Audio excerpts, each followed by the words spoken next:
Quando as multidões se reuniram em grande quantidade, Jesus começou a dizer: esta geração é uma geração má. Ela busca um sinal, mas nenhum sinal lhe será dado, a não ser o sinal do profeta Jonas. Com efeito, assim como Jonas foi um sinal para os ninivitas, assim também será o Filho do Homem para esta geração. No dia do julgamento, a rainha do sul se levantará, juntamente com os homens desta geração, e os condenará, porque ela veio de uma terra distante para ouvir a sabedoria do rei Salomão. E aqui está quem é maior do que Salomão. No dia do julgamento, os ninivitas se levantarão juntamente com esta geração e a condenarão, porque eles se converteram quando ouviram a pregação de Jonas. E aqui está quem é maior do que Jonas. Palavra da salvação. Glória a vós, Senhor. Assentados. Meus queridos irmãos, minhas queridas irmãs, a missa de hoje, na primeira leitura, nos apresenta o profeta Jonas.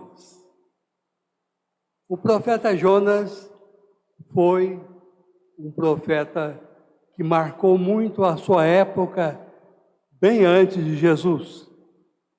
E ele é lembrado por Jesus no Evangelho de hoje como um exemplo, um sinal para os habitantes de Nínive. Nínive era uma cidade importante, situada um pouco acima do país de Israel, ao norte de Israel. E os ninivitas eram tidos como pessoas muito grosseiras, brutas, agressivas e guerreiras. Então, não tinha, portanto, um bom nome na época. Pelo contrário, eram considerados pessoas muito grosseiras, brutas. Então, a figura do profeta Jonas foi citada na missa de hoje como alguém que foi enviado por Deus exatamente para pregar lá em Nínive. O profeta Jonas, segundo a ordem de Deus, deveria ir a Nínive e pregar por toda a cidade que Deus estava irritado com o povo de Nínive e que iria destruir a cidade. Iria mandar um cataclismo violento para acabar com a população de Nínive. Então, Jonas, obediente à ordem de Deus, foi até Nínive. A Nínive era uma cidade grande na época, uma das maiores cidades da época. Então, Jonas, ao entrar na cidade, já começou a anunciar, conforme a ordem de Deus, o que Deus iria enviar em castigo ao povo de Nínive. A cidade era muito grande, então Jonas precisaria de uns 3 dias para percorrer toda a cidade, anunciando a mensagem de Deus. Então, quando Jonas iniciou essa pregação, logo o assunto se espalhou e os ninivitas reagiram de um modo inesperado ao anúncio do profeta. Os ninivitas, segundo Jonas, não esperava isso. Os ninivitas, então, se dispuseram a acolher a mensagem do profeta. O próprio rei de Nínive fez um decreto determinando que haveria um grande jejum em toda a cidade de Nínive durante aqueles dias, na esperança de que Deus, olhando o jejum feito pela população de Nínive, Deus haveria de se comover e evitar e não destruir a cidade. O jejum foi tão violento, tão radical, que o próprio rei retirou as vestes que ele tinha como rei, não é? As vestes reais, se vestiu com a veste de penitência, com um saco, para mostrar que ele também estava participando daquele grande jejum. E, segundo o decreto real, ninguém poderia, naqueles próximos dias, comer nada e nem beber água. E não só as pessoas, há também os animais, bovinos e ovinos, porque ali na cidade havia uma grande criação de ovelhas, então, e também de bois, né, de gado. Os animais também iriam fazer o grande jejum. Seria um jejum para as pessoas, ninguém iria comer nada naqueles 3 próximos dias, e também os próprios animais não iriam receber nenhum alimento e também não iriam beber água nenhuma.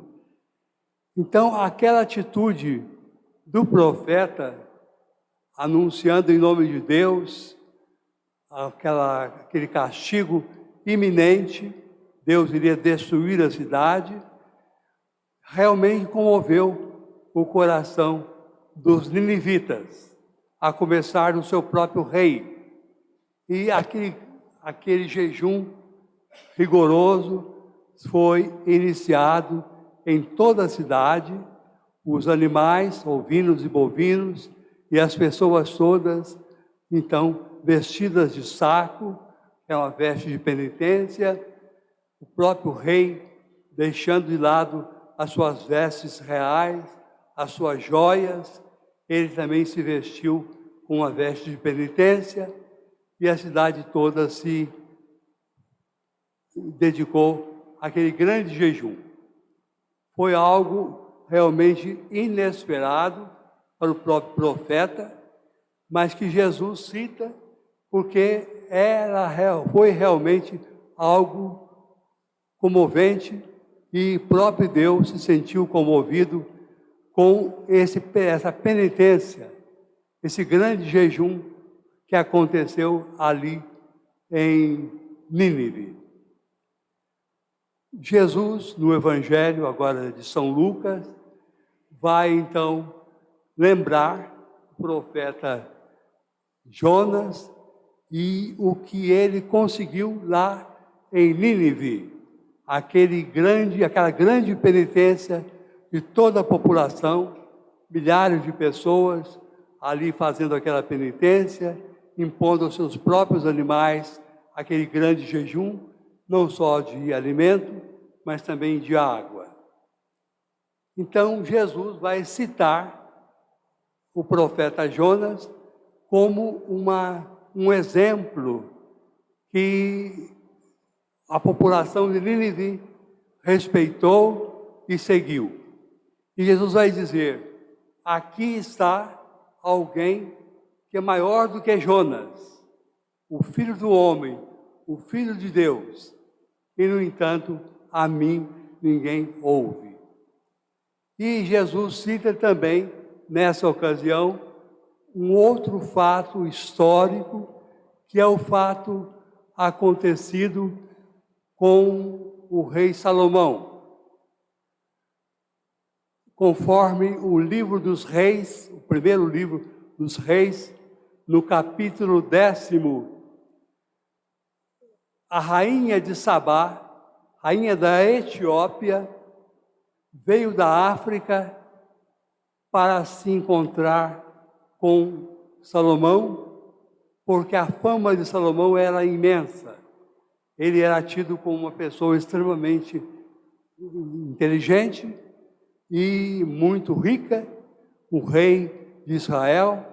Então, a rainha de Sabá veio da África, da Etiópia, para se encontrar com o rei Salomão, trazendo-lhe inúmeros presentes, joias, ouro. Ela trouxe 4 toneladas de ouro para entregar ao rei Salomão. Ela trouxe muitos perfumes, porque a Etiópia era um país onde se produziam muitos perfumes valiosíssimos. Ela trouxe tudo aquilo para louvar e presentear o rei Salomão.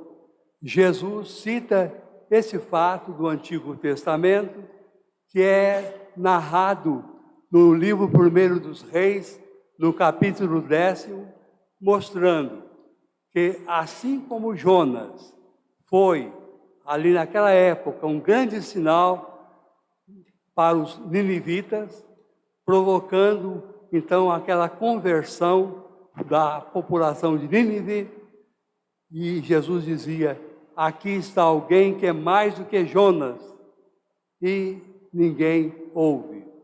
Mas também aquela rainha da Etiópia, a rainha de Sabá, é apontada por Jesus nesse trecho do livro do profeta, do evangelista Lucas, como um exemplo. Assim como Jonas, embora um profeta inferior a Jesus, é claro, conseguiu provocar a conversão da população de Nínive, aquela rainha da Etiópia veio de longe para presentear com perfumes valiosos, com pedras valiosíssimas e com uma grande quantidade de ouro, cerca de 4 toneladas. E Jesus diz: aqui está alguém que é mais do que Salomão, e o povo não me ouve.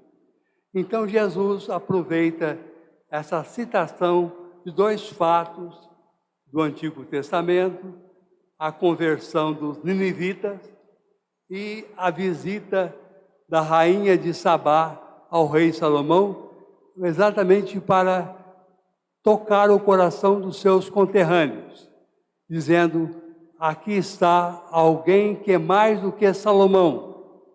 E que a rainha de Sabá, a rainha da Etiópia, veio ouvir a sabedoria de Salomão, depois de uma longa viagem, trazendo presentes valiosos. Aqui está alguém que é mais do que Salomão, e citando também o profeta Jonas, que conseguiu aquilo que ele, Jesus, não estava conseguindo na época ali dos seus conterrâneos. Então Jesus está com isso, lembrando que hoje ele encontrava mais indiferença do que no passado a rainha da Etiópia encontrara ali na sua visita a Salomão, e Jonas, o profeta, também encontrou muito mais disposição lá entre os ninivitas do que Jesus estava encontrando naquela época. Essa mensagem de hoje se aplica então a nós. Será que nós hoje, nós que estamos aqui nessa igreja, somos sensíveis as palavras de Jesus? Será que nós não somos como os conterrâneos de Jesus, que Jesus censura ali, lembrando que Jonas era muito inferior a Jesus, no entanto, os ninivitas acolheram e se converteram à palavra do profeta. E também a rainha de Sabá, que era uma pagã, não era de raça judia, veio apenas visitar o profeta, o rei Salomão, e, no entanto, provocou ali ela, que trouxe lá do seu reino 4 toneladas de ouro para o rei Salomão, e trouxe também perfumes e joias valiosíssimas. Jesus dizia: aqui está alguém que é mais do que Salomão e que ninguém quer ouvir. Aplicando a palavra de Jesus hoje a nós, será que a censura que Jesus fazia aos seus conterrâneos naquela época não tem uma aplicação concreta em nossa vida? Nós estamos vivendo a Quaresma, será que nós estamos aí realmente nos convertendo? Será que nós estamos vivendo esse tempo agora sensíveis à palavra de Jesus, que nos convida ao jejum, à oração e à esmola, para a solidariedade para com os irmãos necessitados hoje? Então, a missa de hoje está exatamente procurando despertar em nós que nós sejamos como os ninivitas, prontos a acolher o ensino do profeta de Deus. Hoje nós temos Jesus que está nos falando, e ele é muito maior do que o profeta Jonas. E temos também o exemplo admirável da rainha de Sabá, que diante de Salomão, muito inferior a Jesus, ela soube ter uma atitude de profundo respeito para com o rei de Israel. Hoje, a missa está procurando exatamente despertar em nós a vivência quaresmal. Como nós estamos vivendo a nossa quaresma? Cada um de nós deve responder a Deus, através dos exemplos que Ele está nos dando na missa de hoje. Jesus está exatamente nos convocando a acolher a sua palavra, a acolher aquilo que Ele está nos ensinando nesta quaresma, através da Santa Igreja, para que nós possamos corresponder hoje, como diante do profeta Jonas e diante da rainha de Jezabel, Jesus era menos atendido, possa hoje ser mais bem atendido por nós. Assim seja. De pé, nós vamos agora fazer as nossas preces. Depois de cada uma das intenções, nós vamos responder: iluminai, Senhor, nossos caminhos. Iluminai, Senhor, nossos caminhos. Para que a Igreja seja a expressão de amor e de